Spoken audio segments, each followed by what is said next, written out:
माई ग, जवळ लहान तवर माहेर. एकदा लहानची मोठी झाल्यानंतर आई वडील लग्न करून देतात आणि मुलगी सासर घरी नांदायला जाते. नांदायला गेल्यानंतर पुढे दिपडीचा सण येतो. मग आई वडील सांगतात, बाळा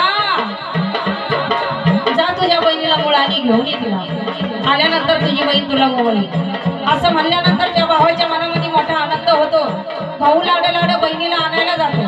आणायला गेल्यानंतर सासर घरचे लोक जर चांगले असली आनंदाने त्या भावाबरोबर बहिणीला वाटी लावून देतात. आणि सासर घरचे लोक जर खट्याळ असले, काहींना बोलायचं असलेच राहत नाही, काही तोंडावरच बोलतात.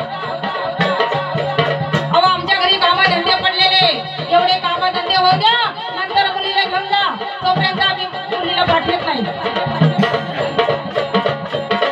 आता हे शब्द भावाच्या कानावर पडतात. भावाच्या मनाला दुःख होतं. भाऊ म्हणतो, जवळ माझी बहीण माझ्या घरी होती, मला दर दिवाळीला